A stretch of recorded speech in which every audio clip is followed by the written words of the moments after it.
Welcome back to my YouTube channel. Welcome to part 3 of Air Fall. Air Fall ಹೇಗೆ stop ಮಾಡೋದು? 90% of ಜನರು ಮಾಡ್ತಿರೋ mistakes ಏನು ಇವತ್ತು ನೋಡೋಣ ಬನ್ನಿ. ನಿಮಗೆ ಒಂದು important question. Hair fall stop ಮಾಡಬೇಕಂದ್ರೆ ಫಸ್ಟ್ ಏನು ಮಾಡ್ತೀರಾ? As usual hair oil, onion juice, rice water, biotin tablets, expensive shampoo.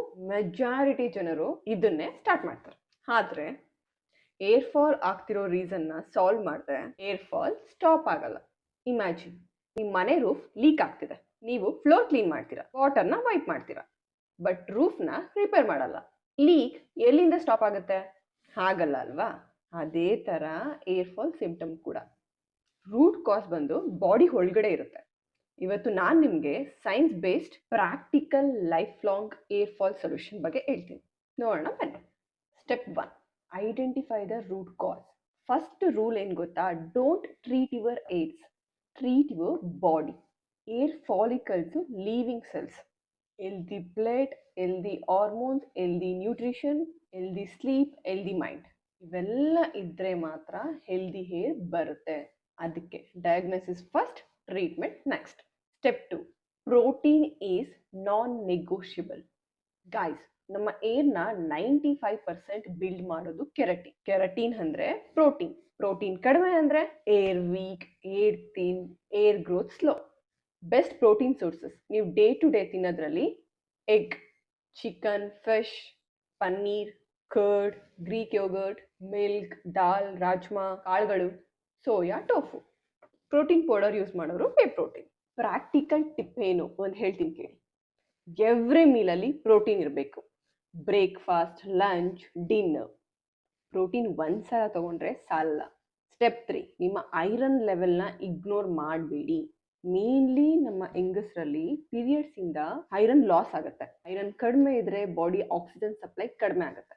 Air ಫಾಲಿಕಲ್ಗೆ oxygen ಕಡಿಮೆ ಸಿಗುತ್ತೆ, result hair fall. Iron rich foods ಏನು ಗೊತ್ತಾ? Green leafy vegetables, spinach, dates, beans, liver, egg yolk, ragi, black sesame. Vitamin C ಜೊತೆ ತಿಂದರೆ absorption ಜಾಸ್ತಿ ಆಗುತ್ತೆ. Example ಏನಂತಂದರೆ palak plus lemon, ragi plus orange. Step 4, vitamin D. India sunny country ಆದ್ರೂ deficiency ತುಂಬ common ಆಗಿಬಿಡುತ್ತೆ. ವಿಟಮಿನ್ ಡಿ ಕಡಿಮೆ ಇದ್ದರೆ ಏರ್ ಫಾಲಿಕಲ್ ವೀಕ್ ಆಗೋ ಚಾನ್ಸಸ್ ಜಾಸ್ತಿ ಇದೆ. ಇದಕ್ಕೆ ನ್ಯಾಚುರಲ್ ಸೋರ್ಸಸ್ ಏನಂದರೆ morning sunlight, egg yoke, fatty fish, fortified milk. Supplements health care professions suggest ಮಾಡಿದ್ರೆ ತಗೊಳ್ಳಿ. Step 5, vitamin B12.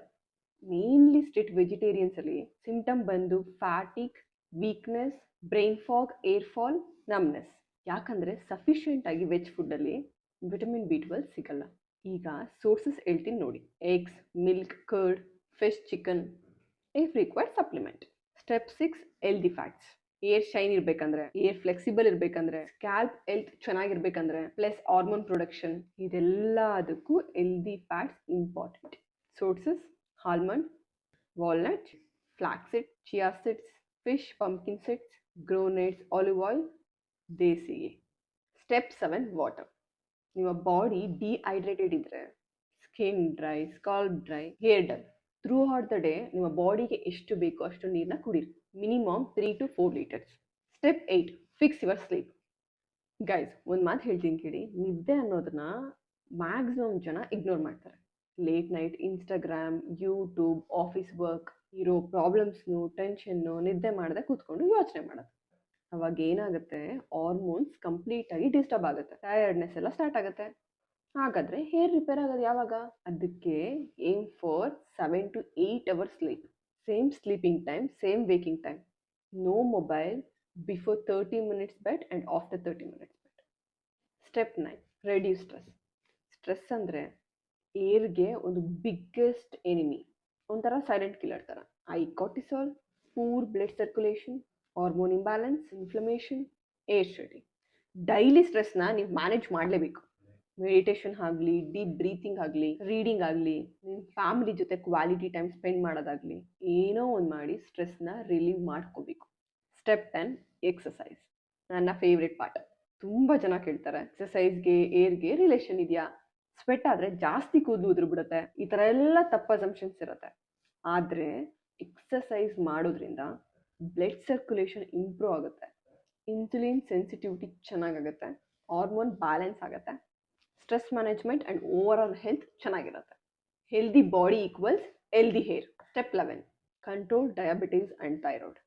If diabetes uncontrolled hair ಗ್ರೋತ್ಗೆ ಎಫೆಕ್ಟ್ ಆಗೇ ಆಗುತ್ತೆ. ಥೈರಾಯ್ಡ್ ಕಂಟ್ರೋಲ್ ಮಾಡಲಿಲ್ಲ ಅಂದರೂ ಹೇರ್ ಫಾಲ್ ಕಂಟಿನ್ಯೂಸ್ ಆಗೇ ಆಗುತ್ತೆ. ಡಾಕ್ಟರ್ ಅಡ್ವೈಸ್ನ ಫಾಲೋ ಮಾಡಿ. ಮೆಡಿಸನ್ನ ನಿಮ್ಗೆ ಇಷ್ಟ ಬಂದಂಗೆ ಚೇಂಜ್ ಮಾಡೋದು ಸ್ಟಾಪ್ ಮಾಡೋದನ್ನ ಮಾಡಬೇಡಿ. ಜೊತೆಗೆ ಲೈಫ್ ಸ್ಟೈಲ್ ಇಂಪ್ರೂವ್ ಮಾಡ್ಕೊಳ್ಳಿ. Step 12 healthy gut equals good absorption, good nutrition, healthy hair. ಇಲ್ಲಿ ನಿಮ್ಮ ಡಯಟಲ್ಲಿ ಪ್ರೋಬಯೋಟಿಕ್ಸ್ ಅಂದರೆ curd or buttermilk, vitamin C rich fruits, vegetables, whole grains, fibre rich foods, adequate protein ಇದೆಲ್ಲ ಇರಲೇಬೇಕು. ಆದಷ್ಟು ಶುಗರ್ ಮತ್ತು junk ಫುಡ್ನ ಅವಾಯ್ಡ್ ಮಾಡಿ. Step 13 scalp care. Healthy scalp equals healthy follicle, healthy follicle equals healthy hair. ಏನು ಮಾಡ್ಬೋದು? Wash scalp regularly based on your air type and activity level. Mild shampoo use ಮಾಡಿ. ಕಂಡೀಷ್ನರ್ಗಳು air length ಮೇಲೆ ಬೇಕಾದರೆ use ಮಾಡಿ. Massage gentle ಆಗಿ ಮಾಡಿ. ನಿಮ್ಮ ಸ್ಕ್ಯಾಲ್ಪ್ನ ಕ್ಲೀನಾಗಿ ಇಟ್ಕೊಳ್ಳಿ. ಏನು ಮಾಡಬಾರ್ದು?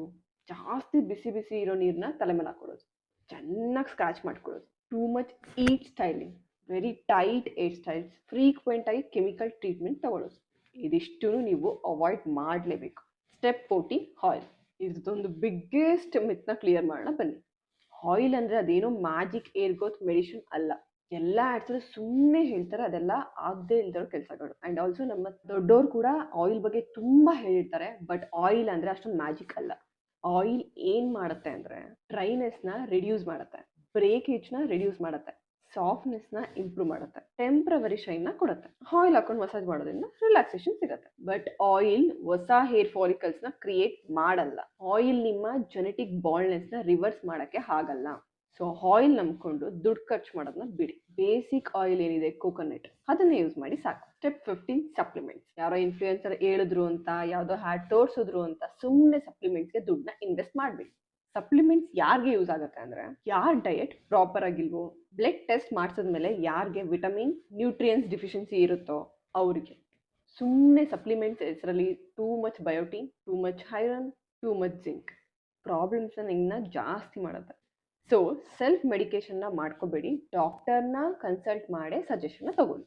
ಇವಾಗ ಬಿಗ್ಗೆಸ್ಟ್ ಏರ್ ಫಾಲ್ ಮಿಸ್ಟೇಕ್ ನಮ್ಮ ರೋಟಿನಲ್ಲಿ ಮಾಡೋದ್ರ ಬಗ್ಗೆ ಮಾತಾಡೋಣ.